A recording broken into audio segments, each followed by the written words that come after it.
mon utilisation de Twitter, c'est d'abord un outil de proximité avec les clients au service de ma marque. Moi, je suis assez spontané.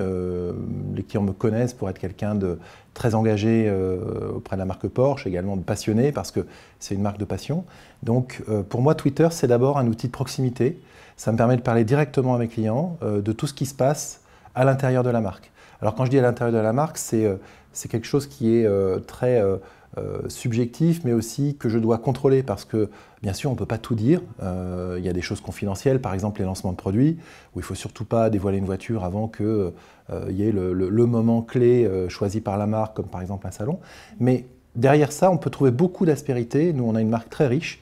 Pour faire vivre cet univers de marque en dehors de la communication traditionnelle, pour moi, c'est un vrai atout d'avoir Twitter pour parler un petit peu des coulisses de l'entreprise. Par exemple, il y a tellement de choses à montrer dans nos ateliers, il y a tellement de choses à montrer quand on prépare un événement, quand on accueille du public quelque part, quand on prépare une course automobile, quand on monte un stand. Voilà, tout ça, c'est aussi la vie de la marque parce que tout ce qui se passe avant, le show, entre guillemets, fait partie aussi de notre marque, de notre philosophie, de l'engagement qu'on a. Et j'utilise beaucoup Twitter pour ça, mais aussi pour d'autres raisons. J'essaye de varier pour intéresser les clients Porsche et également les leaders d'opinion, pour essayer aussi d'avoir une interaction avec eux, parce que je regarde beaucoup aussi ce qui se passe sur Twitter. Je ne fais pas que communiquer.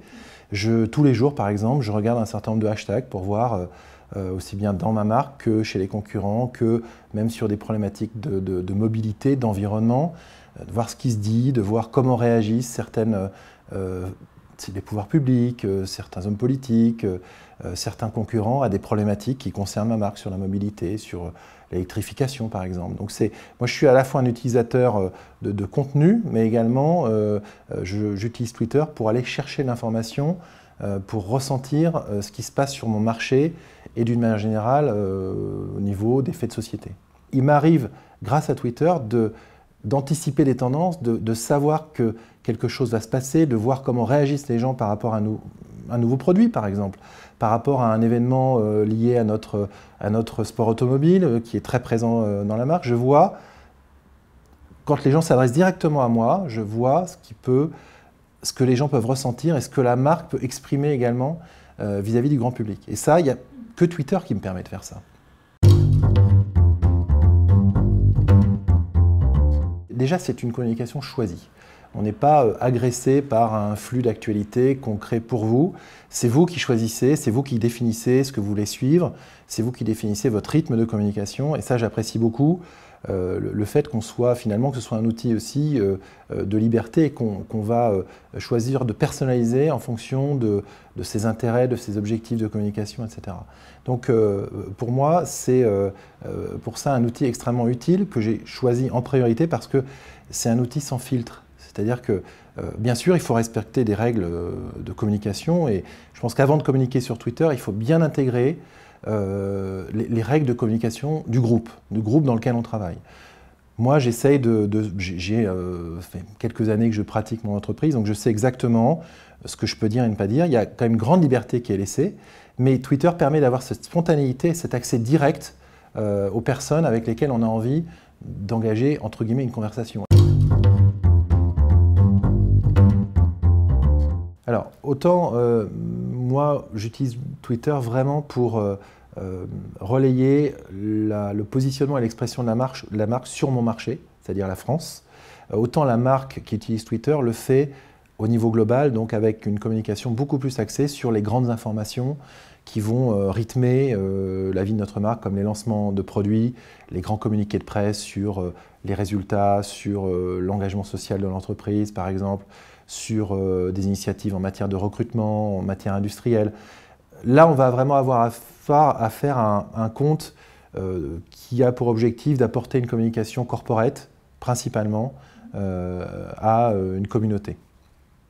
Moi, bien sûr, je relaie cette communication corporate, mais il est clair qu'au niveau du marché français que je représente, et vu ma proximité avec les clients, c'est très important que je communique beaucoup plus de choses, que j'ai une communication beaucoup plus variée, liée à la vie de tous les jours d'une marque comme Porsche en France. C'est pour ça que je vais parfois communiquer quand je me déplace dans le réseau, quand je vais voir un atelier, quand je vais voir un concessionnaire, quand il y a un événement avec des clubs.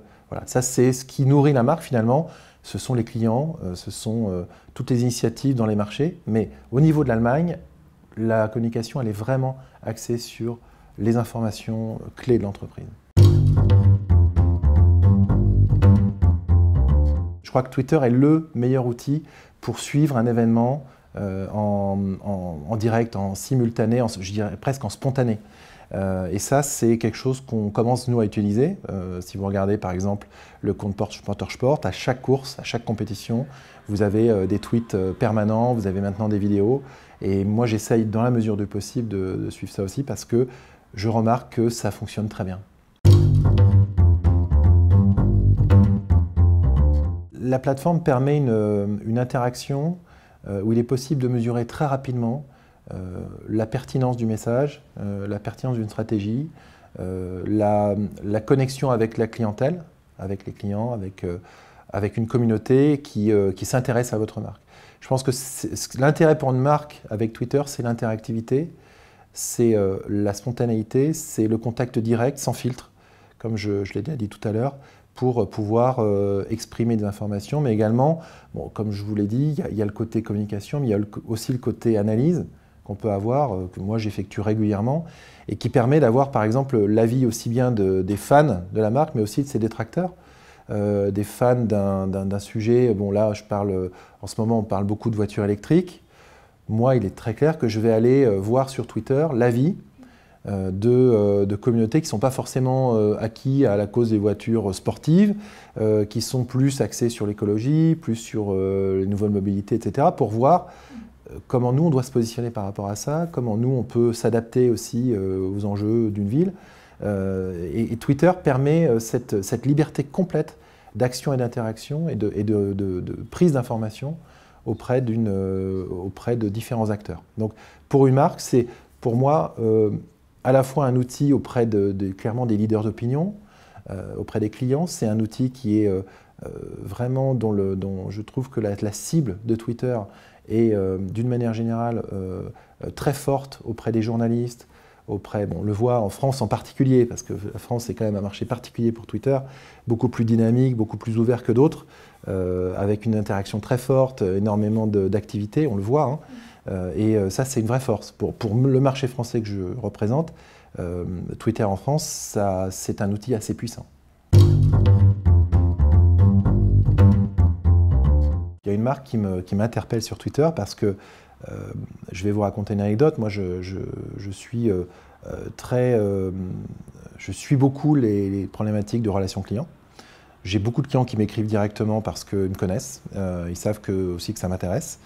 J'essaye de répondre directement aussi et je me suis posé la question de savoir que pouvait apporter Twitter grâce à son interaction entre une marque et ses clients, tout ce qui est relations clients, questions à la marque, etc. Donc j'en ai parlé à mon équipe et mon équipe m'a dit voilà, attention, c'est pas simple à mettre en place, ça demande des ressources, ça demande du temps, ça demande une stratégie. Mais quand je vois une marque comme la SNCF par exemple, qui utilise Twitter pour son service client, c'est un groupe où on pourrait se dire ils sont extrêmement rigides, c'est compliqué de rentrer dans les cases d'un process de la SNCF, et pourtant ils utilisent Twitter pour interagir sur plein de problématiques où l'insatisfaction des gens qui peut être très forte, on parle des retards, on parle de problèmes récurrents qu'ils peuvent avoir, va finalement se trouver un règlement très rapide, très efficace, très justement one-to-one avec Twitter. Ça m'intéresse, c'est je trouve un beau cas d'école qu'une entreprise aussi grosse, aussi implantée historiquement et peut-être pas facile à bouger, arrive à parler directement à ses clients et à résoudre des problèmes clients avec Twitter.